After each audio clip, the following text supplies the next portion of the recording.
Well, hello and welcome back to the Lamppost Listener. My name is Daniel. I'm Phil. And this is a podcast where we chronicle transcendent truth by traveling further up and further into the classic works of children's literature. This is Season 10, Episode 12, The Doorstep, which covers Chapter 11 of The Hobbit. Named On the Doorstep. So here we are. We've arrived at the Lonely Mountain. We're here. And you were prepared. You've already got the book open. I have the annotated version. One open. Although this chapter had like 2 annotations in it. So yeah, not a lot of insight from... Prepping was Douglas easier than Anderson expected once I opened this up. Lots of illustrations, though, that I'm excited to talk about on this audio-only podcast. Yeah. That'll be fun. This is... I mentioned last episode that... Or maybe it was 2 episodes ago, actually. I think it was Barrels Out of Bond. That once we arrive at Lake Town, as we did just recently in Chapter 10, the episodic nature of this book ends, and we kind of come in... Like, the last third of this book is really all one big story in a lot of ways. And so it's interesting. Last chapter and this chapter in particular doesn't have a clear beginning, middle, and end. We're going through the desolation of the dragon. We're finding the door, and the door is opened here at the end of the chapter, but there's still a lot more to come. Right. You want me to go ahead and read the summary since I kind of just started doing it? Yes. All right. Well, why don't we jump in here to... This is Chapter 11, On the Doorstep. Thorin's company arrives at the Lonely Mountain and sees the desolation wrought by the dragon. As they approach the mountain, they notice smoke exiting through the front door of Smaug's lair. A scouting party is sent out, and after a few days, Fili, Kili, and Bilbo discover the door hidden upon a ledge on the side of the mountain. The rest of the dwarves, minus Bombor, who doesn't want to go up, climb to the doorstep, but the mood is soured when it appears impossible to enter the mountain through this door. As all hope is lost, Bilbo hears the knocking of a thrush and realizes that they have reached the final light of Durin's day. A keyhole appears, and Thorin, with a reminder from Bilbo, rushes forward with the key. With the turn of this key, the door opens, and the eerie smoke exits from inside the cave. Makes me want to move right on to the next chapter. Because you want to know so badly what's inside. What's going to happen. I never also realized before the multiple mentions, which I put in my description just because they stuck with me, of the smoke coming out of the mountain. There's a lot of stuff that is descriptive here. This is an interesting chapter in a way. Let me even take a step back, because this is the kind of chapter where you do just rush forward. You don't really spend time in what is, in many ways, a setup chapter. It's a transitional chapter. Mm-hmm. We just have to get there. We do have to get in, but especially before they reach the door, there's a lot of really fun description of the mountain and kind of going back and forth. But you kind of rush through it because you're trying to get ahead to the exciting part. You're right there by the dragon. Reading this chapter multiple times and listening to this chapter as well too, I don't know that I've ever paid this much attention to this particular chapter in all the times I've read this book. I know that I haven't, because this is embarrassing, but it's what actually took place. I completely missed the part about the thrush until this reading. So we were going to record last week. I prepped everything. I was ready to go, and I still missed it. Wow. I had read the chapter multiple times. This is now my 4th reading of it. Yeah. And I completely missed it. And this time I thought, there are quite a few mentions of that. Yeah. It wouldn't be in there if it wasn't important. Yeah, and it's even mentioned in the moon runes that we find way back in Chapter 3. I had actually, maybe not as quite as significant, I had never noticed that there is like a pulley system that occurs with all the going up and down. So the way that Tolkien describes where the door is, there's kind of this like flat surface, and they're actually able to go, as it kind of is a drop off. I think at one point he might see it's about 150 feet or so, the narrator does. And they're actually, part of the reason Bombur doesn't come up is he's worried about being able to go up, being lifted and hoisted by the ropes. Because at one point they actually let down dwarves through the ropes. I'd never paid attention to this. My son has the graphic novel, and in the graphic novel I'd seen a picture of that. I was like, I don't remember this in the book at all. Like, yep. No, it's just artistic liberties, whatever. And then I was reading this slowly, and I was like, oh, that's totally there. They're like hoisting each other up. Where in my head, I remember them walking up the really narrow path up to the top where the doorstep is, but had not remembered that part. And again, this is one of those chapters. I'm just reading it so fast because I want to get to the next thing. Yeah. I love spending time slowly with a chapter like this. Yeah. And that's one of my favorite details too, because they're getting up to this third campsite, but it also enhances just how remote this is. Yes. It's one thing to walk up a mountain. It's another to bring rope, which did turn out to be handy like it always does. Mm-hmm. But then to get up to this spot and then pull everyone else up there. It's literally a new level. Didn't mean to make the pun, but it's so natural at this point. But also in the annotated Hobbit that we both have copies of, we have a schematic drawing by J.R.R. Tolkien, and they have the different campsites marked. And then there's also an additional drawing showing that third spot and the height distance and everything. Yeah. Well, let's talk about this arrival just in the land, right as this first camp is being built. Because you're right, there are 3 camps that are established in this chapter.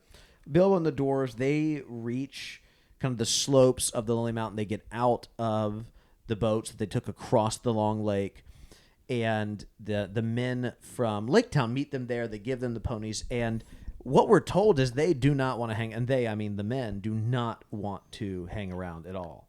They get closer to Smaug, they see more of the destruction. It's a lot easier to believe in that than it is that Thorin's going to take over. And what the narrator says here in just the second paragraph, I'll just read this one sentence or so here.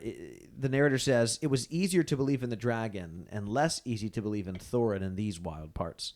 Indeed, their stores had no need of any guard, for all the land was desolate and empty. And so their escort left them, making off swiftly down the river and the shoreward paths, although the night was already drawing on." So, like, you think they might even just camp for the night so they can go back in the day. It's like, nope, they would rather travel through the night than stay there. And we talked about this in the last episode about kind of these preemptive celebrations, that there was a lot of joy and excitement. Maybe let's unpack this too, because, I'm just realizing as well, is in the last chapter, it was Bilbo who really was nowhere near as excited as everyone else. And yet Tolkien will tell us later in the chapter that it's Bilbo who's more excited here. So there's kind of a juxtaposition where Bilbo is less excited in Lake Town when everyone else is celebrating. And then here, when they're starting to lose hope, it's Bilbo who's poring over the map over and over again. He's studying it so intently. He's being quiet. He's thinking about it. Yeah. Yeah. It is so... The transition that Bilbo has gone through, and this isn't happening quite chronologically with where we are as they're arriving at the mountain, but let's have the conversation now. He really feels like a significantly different character than the Bilbo we originally met. And he hasn't, and not inappropriately so.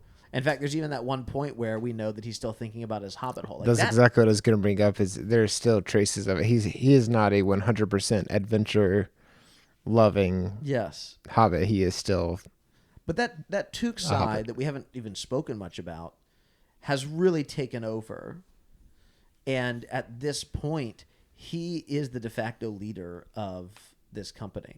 Yes, which is, again, the more time we spend with them, I'm just not impressed by these dwarves. Yeah. And even Thorin, later in the chapter, the narrator as well points out to us, the keyhole appears, and Thorin has to be reminded by Bilbo to go put the key in, dude, like really quickly. And no one even remembers what was told in those moon runes back at Rivendell, which is that it's the last light of Durin's day.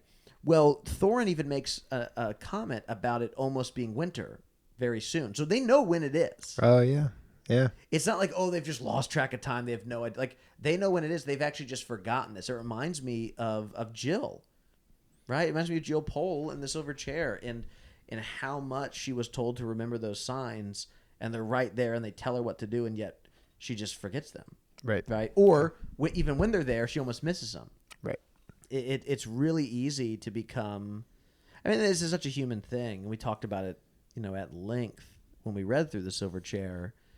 It really is. It is so easy for us as humans, or dwarves, to Thorin's credit here, to forget the things that we're supposed to know, right? The things that we're supposed to remember. And I'm not just talking about like where I put my keys.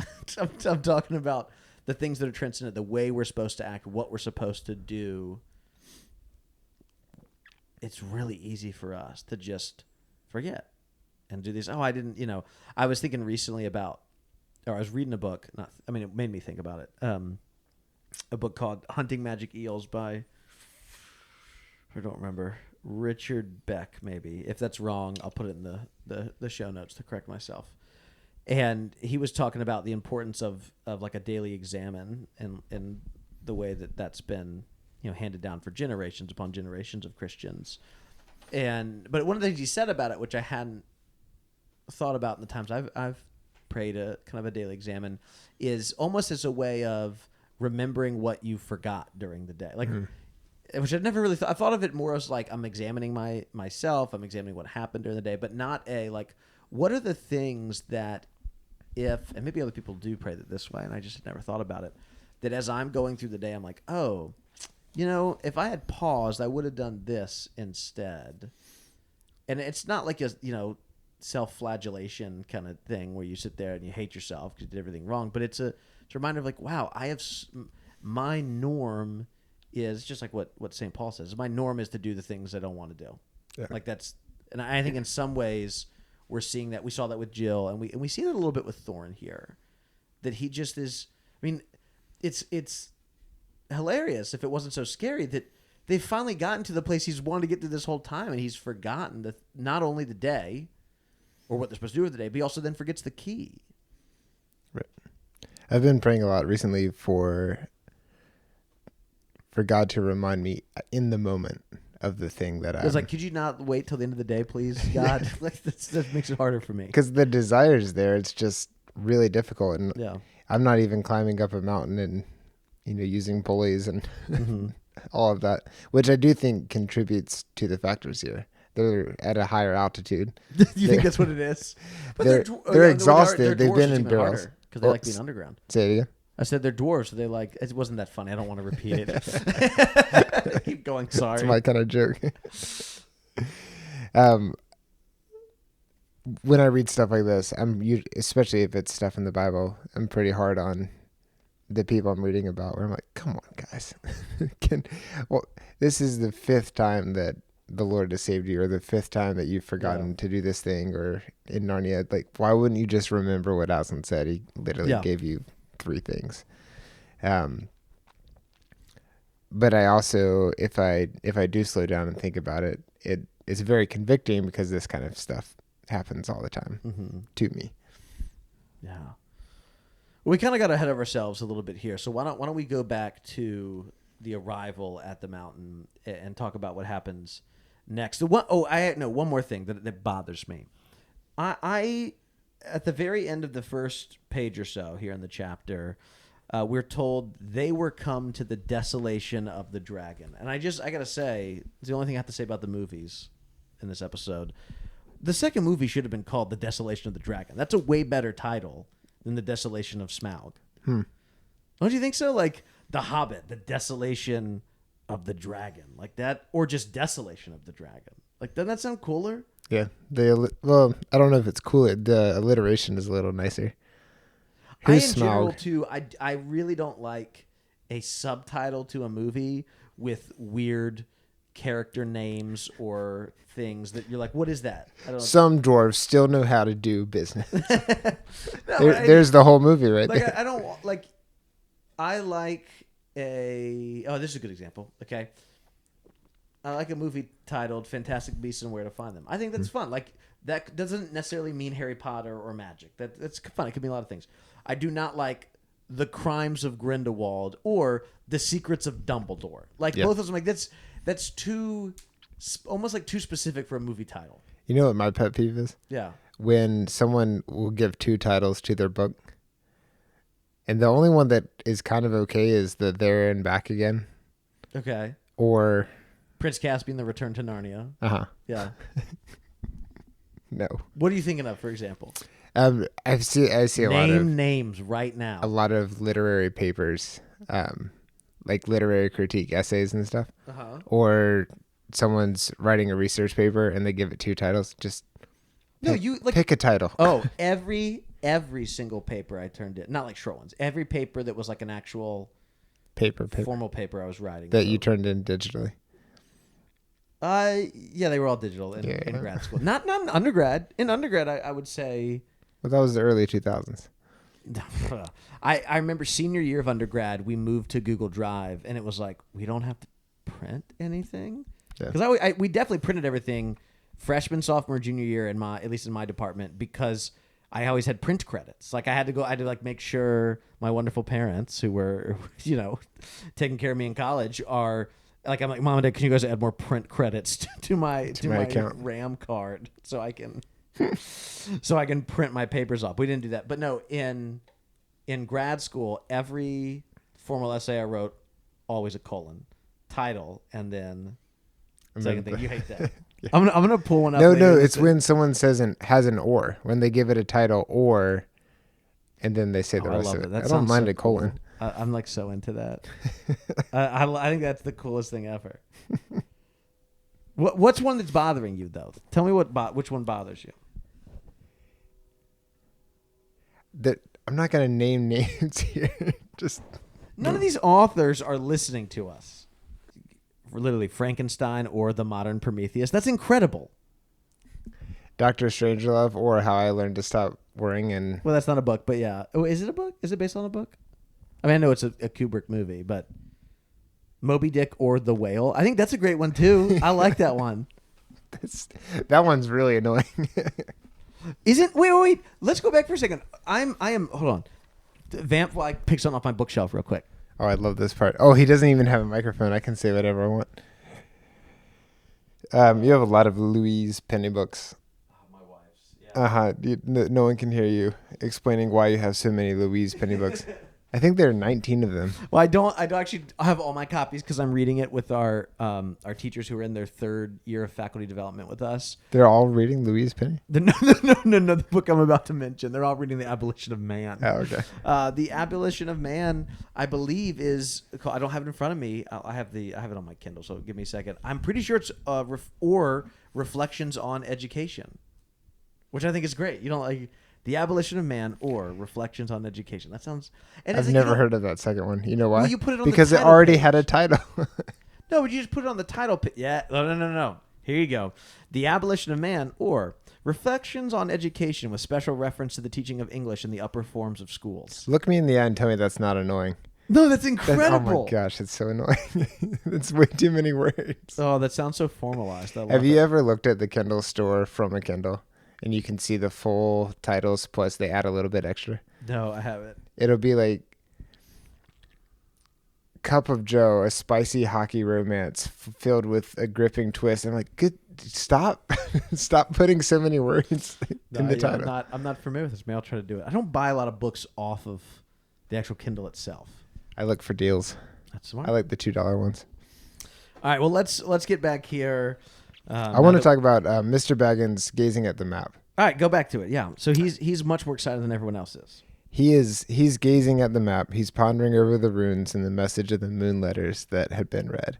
And I'm so curious what this looks like in action. Is he able to understand what he's reading, or is he remembering what was read and just looking at how the runes are constructed and what they look like? Yeah, well, the moon runes are gone, right? I mean, it's not that summer's day anymore. I don't think they stay there. I guess it just says he's pondering over the runes, but maybe he can't necessarily see them. Pondering over the runes and the message of the moon letter. So it's like there's the runes there on the map. Okay, they're see both. That, okay. And then the moon letters are what's not there, but he probably remembers. You would assume that, that Tolkien didn't write this down in chapter 3, but while they're in Rivendell, as Elrond's reading them, someone's like, let me write this down real quick. Yeah, so, or they just remembered because... Clearly that's not... We just talked about this. They're not doing a good job at that. It's one thing to remember in the moment when you actually need the key, but I would be surprised if they wrote it down. Really? Yeah. 100% it's written down somewhere. Okay. That's one of those... That's like Beaufort's job. Like, he I knew we brought him along for... He's like, we brought him along. He just carries it. I love thinking about the disciples spending time with Jesus, and finally, after miracle number 78, someone goes, we really should be writing some of this stuff down. This is incredible. All right. Well, so what happens next as Bilbo's looking over all these things? They actually then build, I believe, a second camp. Right. This is where they've got that first camp. They don't leave anybody there, but they leave a bunch of supplies there that they won't need as they really begin trying to get up the mountain. They know that if the map's true, somewhere there's a secret door, but they keep coming back without success. Yeah. So then one day, accidentally, they end up finding the path toward that door. Yeah, the first group that goes out is Fili, Kili, Balin, and Bilbo.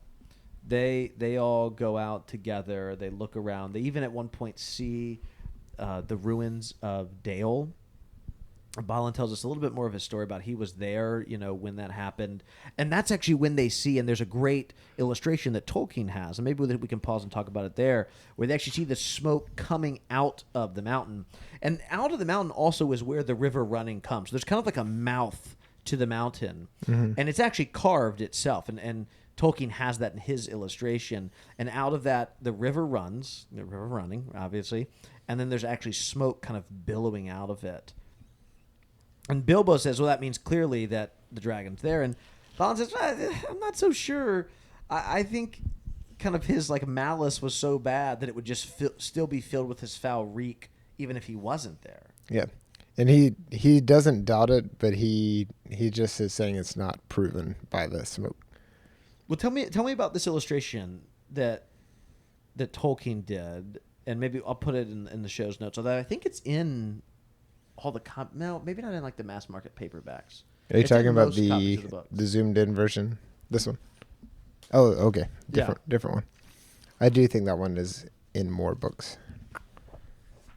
Most of the hardcovers of this and the regular paperbacks, not like the mass market paperbacks, they have Tolkien's illustrations in them. Do you know the difference between a mass market paperback and a trade paperback? It's about $5. Keep going. It's a slightly wider one.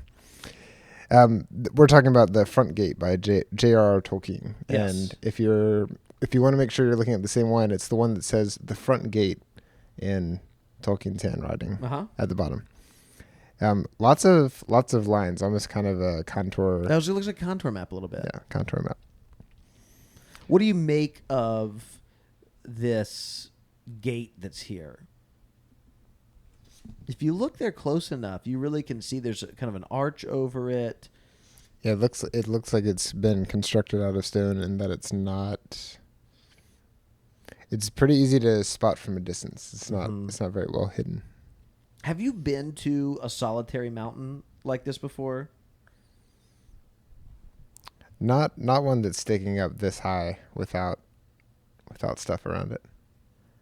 I went to. We were out in Washington a few years ago, and I remember thinking outside of Seattle that Mount Rainier, which is not solitary in the same kind of way, but it's it's out there. Kind of had this. I remember thinking this is because at the time, no, we hadn't read The Hobbit yet. I hadn't read it to my son yet, but I remember being this is kind of. It reminded me of the Lonely Mountain because it's just this mountain on its own, but it's got a slow rise too, where I think in my head reading this as a child, I imagined it just kind of being this one peak, kind of just almost like Mount Crumpet from The Grinch. You know what I mean? But instead, it's there's the entire landscape is leading up to the peak of this large mountain, and I think Tolkien's illustration does a good job of showing that. It does. We also, in this annotated version, we have a picture of, am I saying this, Matterhorn? Yeah. Viewed from the northeast. And Tolkien took a walking tour in Switzerland, and he would have seen this from multiple, what they describe as spectacular views. Yeah. And that was in 1911, so clearly that inspiration carried forth. And you can almost see it because the two pictures are side by side. It looks very similar, both in placement, but also in the surrounding lower masses around it. Was that the same walking tour where he visited The valley that inspired Rivendell. I think it was, because that's It was? also in Yeah. the same area. So, Cool. All right. So they do find it. They now find the door. They go back, and actually a second camp is eventually established. Everybody gets back up to this point, and they're very unsuccessful. So we now have all the doors except Bombers. We mentioned he's too large to come up. Although actually the narrator tells us he's not too large, as we will see eventually. So that's kind of an exciting thing that's going to happen in the future. And this is what Tolkien writes. I'm going to read the paragraph after we're beginning to establish this third camp. The narrator says, "In the meanwhile, some of them explored the ledge beyond the opening and found a path that led higher and higher on to the mountain. But they did not dare to venture very far that way, nor was there much use in it. Out up there a silence reigned, broken by no bird or sound except that of the wind in the crannies of stone. They spoke low and never called or sang, for danger brooded in every rock. The others, who were busy with the secret of the door, had no more success. They were too eager to trouble about the runes or the moon letters, but tried without resting to discover where exactly in the smooth face of the rock the door was hidden. They had brought picks and tools of many sorts from Lake Town, and at first they tried to use these. But when they struck the stone, the handles splintered and jarred their arms cruelly, and the steel heads broke or bent like lead. Mining work, they saw clearly, was no good against the magic that had shut this door, and they grew terrified, too, of the echoing noise." This is so tense. I don't think I'd picked up on how tense this is reading through this slowly just to get to the dragon, because I know it's in the next chapter. I know Bilbo's going to go inside the mountain and meet Smaug. But all of this, it's like every hit there is like, can the dragon hear that? Yeah. Like, was that too loud? Like, and it hurts. Because it hurts too, but their tools are getting broken. You're like trying to do something loud that's incredibly loud, but in a place where you're like, can the dragon hear us? How close is he on the other side of this rock? So we both have a friend who does contractor type work on houses. He does a really good job.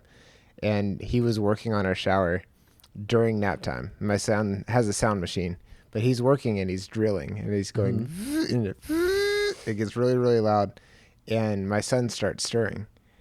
And somehow, I still don't know how I did this. He heard that and then changed some setting or maybe held it differently. And he started put the silencer on. He started drilling more quietly. Oh. I thought, that's very impressive. It's time for him to get up anyway, but that's very impressive that you can do that. Yeah. And that's partly what I'm picturing here is they're trying really hard to break into this place, but also not make too much noise. Yeah. And then every echo is bringing this apprehension. You know, they just don't know what to expect. Is Smaug going to be like, does he ever, and no one's seen the dragon for many years, but also it sounds like nobody's ever this close to the mountain. So for all they know, he just might fly around them all of a sudden. I mean, everything is so terrifying. And in the midst of this is what's so important here. In the midst of the stress, in the midst of the fear, both like there's good reasons to be stressed and to be afraid here. Mm-hmm. They forget what they're supposed to do. This really did remind me a lot of Jill in The Silver Chair. Amidst the things that are difficult, they forgot what they're supposed to do. This entire time they've known about the runes. It's not like they didn't understand what it meant back in Rivendell. Mm-hmm. We have no indication that they did not know this, and yet they arrive here, and as we've gone through Mirkwood, and so we've gone over the Misty Mountains, and we've made it through, the lowlands where Beorn was, all of these things, we've now actually forgotten what our quest is about, or at least what will help us fulfill this quest. And we're trying to almost like force our way in as opposed to going the way that we're supposed to go. And there's a lot of truth there for us as readers that we can really, we very much should all see ourselves as the dwarves at some point in our life, probably pretty regularly. Yeah, for me, it's career stuff. When I start having a vice grip on things or trying to control stuff or get it to happen on my schedule, that's when all the anxiety and stress really starts to double or triple. Yeah. And this is a great example because they're hurting themselves trying to break in the incorrect way. Mm-hmm. And if they would sit down, take a breath, and try to remember what they had been told before, they could have saved themselves a lot of trouble. Yeah. Well, this is really starting to become frustrating for everyone. At one point, even Dwalin throws out, like, I guess we're just tell Bilbo to put on his ring and walk through the front. And Bilbo's like, this is what it's come to? This is not what I had And also, in mind. why do I always have to fix their problem? This is when he's like, he's a big, I actually have lost that ring. Or that when he just puts the ring on. So I put it on really quick and hide. Yeah. But he's himself getting very worried about this. But what happened is, as time goes on, that's the very same day, no, the very next day, they can't figure out what to do. And as that next day is ending, Bilbo and the rest of the dwarves, they've all given up hope. And actually, why don't you talk about this? Because this seems to be the piece that you had not noticed until recently. But he hears a crack. Yeah, Bilbo is really freaking out because he hears what the dwarves are saying.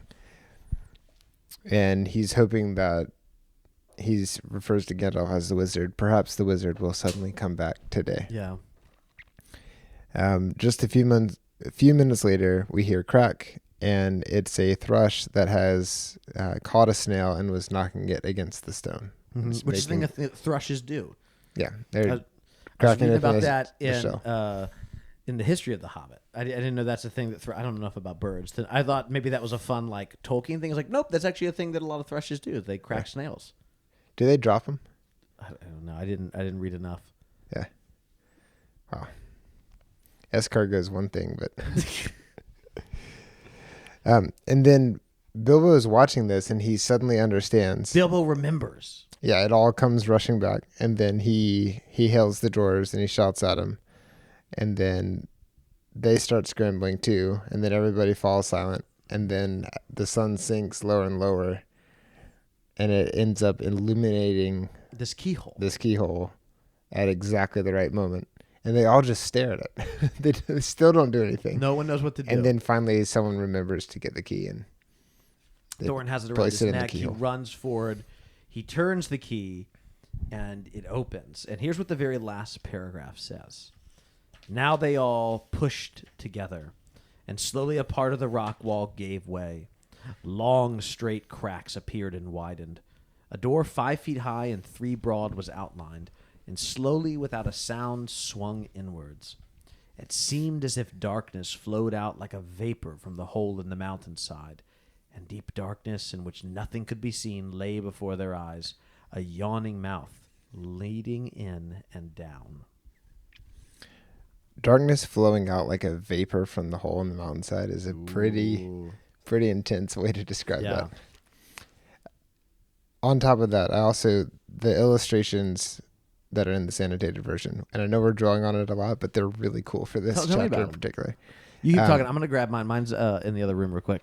So one of them is Durin's Day. It's an illustration by Eric Fraser for the 1979 Folio Society edition, which I didn't realize, but Folio Society has been around for a long time. One of my professors does several, I think he's done covers and interior illustrations for the Folio Society. But that's neat that they've been around for 45 plus years at this point. I don't know what the Folio Society is. They do a special cover illustration and then also special interior illustrations, and it's a very, very nice bound version of the book. Oh, okay. But it costs 7-8 times more. So you could get a copy of Dune for maybe $150 or something. Okay. But they have these special illustrations that are commissioned just for that Folio Society version. And then there's a similar illustration. So that first one that I described, there's this beam of light, and these are all going to be in the episode's description, so people can look at them. Yeah, but if you're driving right now and you can't look at the that's fine.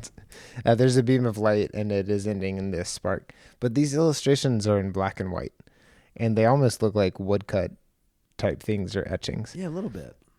And there's also a 1965 Japanese edition. This one's by Ryuichi Terashima.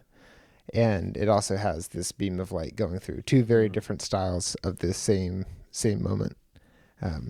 Which also, I would love to see what this 1965 Japanese edition looks like. Yeah, I want to know. I want to know what the cover looks like. I want to know what the... I need to see more of those illustrations. Yeah. You want a 265? Well, I went back to 259 because I really liked the schematic drawing too that showed the different camps and stuff. I love maps. Yes. And so I always if people haven't, I've gotten up too many times already today, but over on my bookshelf, I also have the Atlas of Middle Earth, and there's a whole section on the Hobbit with a decent amount of writing about it too. That's an incredible. We haven't talked about that while we are reading through now. Maybe we'll bring it up another time because it's actually really fun. I believe during the Battle of the Five Armies, the author, I do not remember her name right now, but she kind of even does like military, like the battle plans and stuff. Okay. It's really cool. That's awesome. Yeah, if you haven't seen that, we'll get you a copy of it. Okay. It's really fun. I look forward to that showing up to Philly Phil. Philly Willy is what they have. That's right. Up to. So that's what that's how you know it's an order that I'm sending to your house. That's right. Well, any final thoughts on this particular chapter before we move on? I actually have a letter for us to read in just a moment. I'm continually impressed by some of these more classic works and the way they manipulate time by describing everything around them, describing how everyone is feeling. And there's not a ton of action in those moments. And we're talking long paragraphs, lots of description. And it makes things like prepping for the show a little bit difficult because you're trying to find the action beats and things to talk about. And a lot of it is just this beautiful description that is pretty self-explanatory. Yeah. It doesn't really lend itself to like, well, what could happen next, or what could this part be? But then the amount of action that is in these last few pages is so intense, and it makes you feel like you were looking for something for a long time, and then you found it, and then everything fell into place, and you're moving forward. But that momentum carries you forward, and it's really hard not to start talking about chapter 12 right now because there's so much coming that we're excited to get to. Well, yeah, speaking of chapter 12, that's a chapter entitled Inside Information, which we'll read in our next episode. And in that chapter, Bilbo enters the mountain and meets Smaug. Yeah. All right, well, before we get into chapter 12 next time, I have a letter that I'd love to read to you, Phil. And sometimes our enchanted epistles here have lined up with what we're reading. This one, not really so much. I have been, and maybe we'll do an entire episode, or we'll schedule an interview with someone who's much more knowledgeable than us. I've been reading a bit about Tolkien and Lewis and some of the critical work they did looking at allegory. And they did some, especially they went back and forth. Well, I don't want to get too deep into it because, like I said, it might be for another time, with a couple other critics about allegory. And as I've been reading through those, I actually came across a letter that I'd read before because it actually comes or is found in C.S. Lewis's Letters to Children. And as I stumbled upon it, it just opened up. It's one of those really beautiful, it's a single paragraph letter. It's not long. Lewis is talking about some of the characters we would find in The Lord of the Rings, in Middle-earth. And, well, you know what? Let me just read it to you, and then I want to hear your thoughts on it. Okay. So this is from Jack Lewis. It was written on September the 11th, 1958. Dear Lucy, you got it exactly right. A strict allegory is like a puzzle with a solution.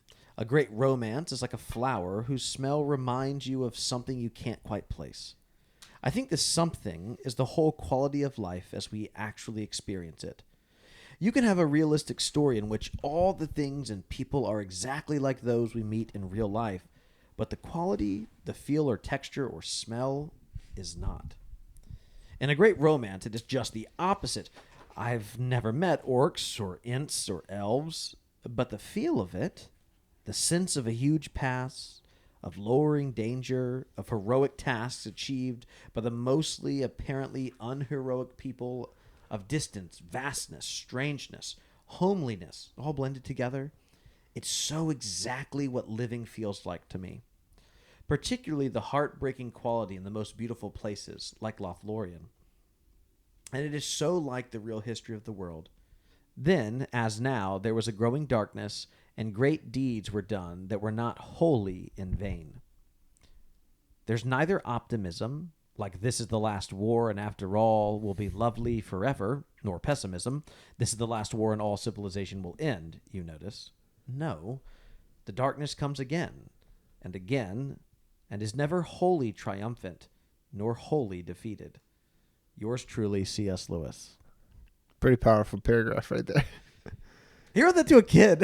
Yeah. Like, again, this is letters to children. Wow. This just, and again, he didn't know these were going to be published. Like, this is just what he wrote. Yeah. Just came out of like this. This was for an audience of one. Right. Wow. Let's unpack some of this, because I think some of it is what we see here in a chapter where we have a secret door being opened by the last light of the sun, when a thrush breaks a snail on a mountain under. Like, all of these things are wildly unrealistic, and yet what draws us to a book like The Hobbit is there is something incredibly realistic about it, something much more realistic than some of the school books that Lewis talks about at other times. Right. This isn't exactly what he was intending to be talked about after reading this letter, but to me it brought to mind that for a situation like we just read in this chapter, we have people who have this goal, they're not able to meet their goal, and they want to give up. Something fortunate happens, that they stumble upon some partial success. It leads to a door that is blocked, and then a bird helps them out.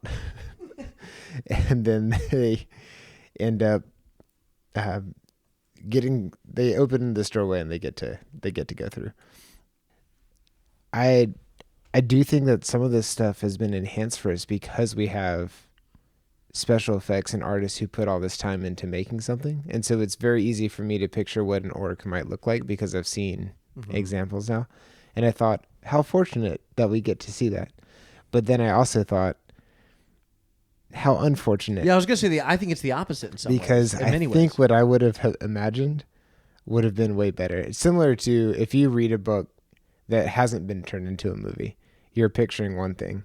And no matter how well cast it is, it's not going to be what you pictured. But then you can't undo that. But then once you see the movie, then you can't unsee it. And we see this as we walk through this book, which I guess you hadn't read it before you saw the movies, but I'd read this book multiple times before I'd seen the movies. I do not particularly like The Hobbit had been read to me out loud before the movies. So we were both familiar with the story before we saw the movies. Neither of us particularly like the movies.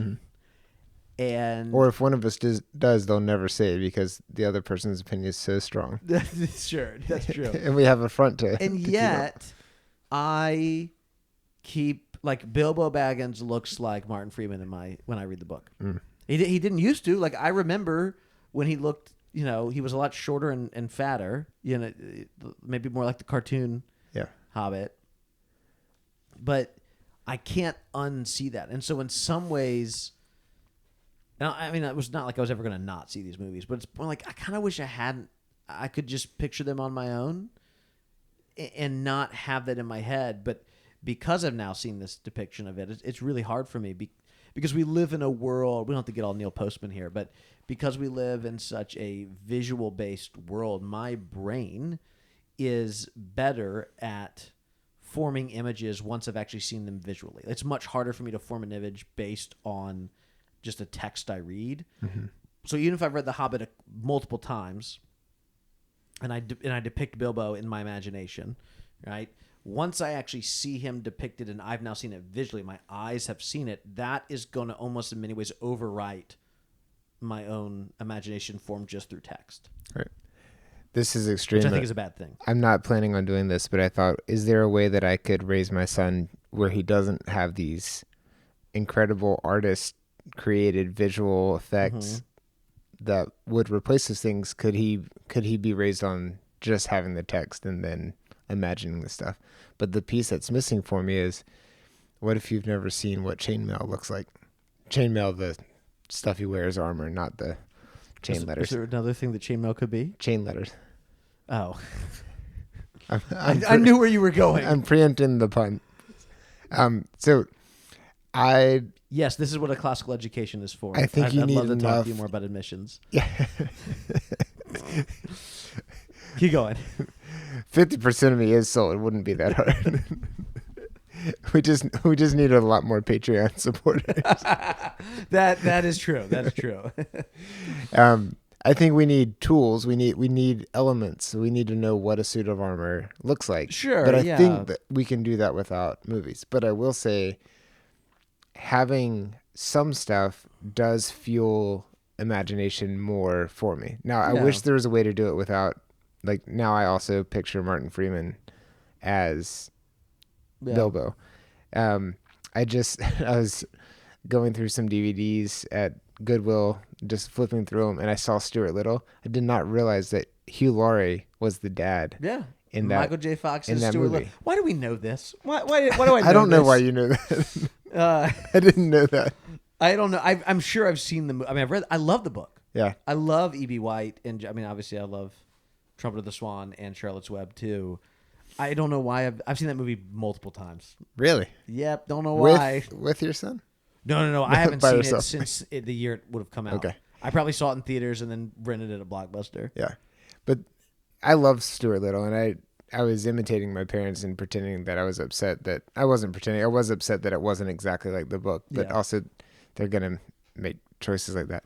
But I had forgotten that it was Hugh Laurie, and I didn't know who Hugh Laurie was at the time. You weren't a big House fan when you were in the second grade. Right. But now I can't unsee it. Now I'm like, Yeah. I really wish I hadn't seen that. Every time when you read that book to yourself. Now I'm going to picture Hugh Oh, Laurie. it sucks. Right. And so Just maybe read The Mouse on the Motorcycle instead. Same story. I really Great. Beverly Clear's great too. We're reading that with was Harris right now. Yeah. My dad read that to me, and that was so fun. And that movie was fun too because Wait, it was there's a fun movie, to see. Mouse on the Motorcycle? Yeah. I didn't know. No, I didn't know this. Yeah. Keep in mind, I saw it when I was 6. So I'm not necessarily. Yeah, it was awesome, dude. It was actually Michael J. Fox and Hugh Laurie's other collaboration. Yeah, that's right. They have a thing for mice. Yeah, they're a mice thing. They're big Steinbeck fans. All right, I'm moving away from a mice and men. We're going back in here. Let's go back to this some more too, because Lewis's words. We've talked a bit about how this realistic story can have things that actually aren't real, and the way Lewis describes this is he's saying what they have is they don't have the smell of things. The romance has the smell, but the realistic story, its own smell, its texture, its feel is not real. And yet the story with Ents and Orcs and Elves has a texture that is real. And to get back to Lewis's idea of school stories where you make, I made the football. I mean, none of it, he's not thinking about American football, but I made the football team, and now like it's almost like it has a fairy tale ending. Yeah. But we're almost tricked because the trappings of it are so realistic that we begin to think that actually is real. And I do think in modernity, a lot of that, what Lewis is missing, he's missing context that happens in the future, so I'm not knocking him for it, is a world where the fake feel of some of those school stories that have the realistic trappings becomes so ubiquitous that what begins to happen is that starts to feel, that texture actually begins to feel real, or we think that it's real. We're fooled by it, and we don't pick up on it. And so in some ways, I think we get tricked into thinking, oh, I made the sports team, or I had the best grade, I've achieved this thing, that is a fairy tale-like ending, where in some ways a story like The Hobbit or like The Lord of the Rings does have happy endings, but it also isn't wholly optimistic or pessimistic about things. I still don't like the rest of this. I'm going to cut it out. Okay. I like the first stuff. We said it was better. It's already long enough. Okay. Do you have anything you want to say about it? The other thing I want to bring up about it is... No, we've taken enough. You don't take any more pictures. It's fine. You just don't want more. It's one section I have to edit. That's not hard. That's not hard. The other thing that stands out to me about what you just read from that letter is that we do think that maybe this will be the last one. Oh, with like being optimistic. This will be the last war. But I also, on the more anxious days, think this is going to be the last one. Oh yeah, like this is going to be the last one. Can go both ways, right? You know? Yeah. And we're in a particularly interesting time because we are post World War II. We have pre World War III. Right. We have it as of the recording of this episode. One thing that stands out to me from this letter is this thought that this is going to be the last one, in terms of this is going to be the last war, but also this could be the last one in a very negative way. There's no. It depends on which way you look at it. Right. And I've been thinking about some of the stories, especially in this age of we ran out of things to give prequels to, so now we're doing sequels of sequels or just spin-offs, and there's just so much more. But this kind of explains that that's what would be realistic. As much as you and I were frustrated by the sequel trilogy of Star Wars, episode 7, 8, and 9, it does kind of make sense that things wouldn't work out and just be happy and wonderful the whole time after episode 6. Yeah, but I don't. I know that's not going to win you over, but I think the thing I'm most embarrassed about in the coming up on 10 years that we've done this podcast, we've done it for 8 years actually, but is how positively we were about the sequels 4 or 5 years ago. It's going to flip again, so don't worry about it. The most hate mail we got was that we were too excited about Last Jedi, and then I've really soured on all 3 of them. I mean, I have only seen Rise of Skywalker the 2 times. I saw it twice in theaters. Yeah. All within a week. Why did you see it a second time? You just wanted to make sure? No, I saw it with my in-laws and we already had plans to see it. So we were already no, we had said Anna and I are going to go see it the night it comes out. Yeah. I think we saw it, you and Sarah. Yeah. And then it was right around Christmas, and then next week we already had tickets to go see it with my in-laws. Okay. So it was not fun because I remember going there like, you seem all less excited, but I didn't want to ruin it for them. You're like, I really don't want to see this again. It was terrible. Yeah. So keep going though. Sorry. Well, it's just this.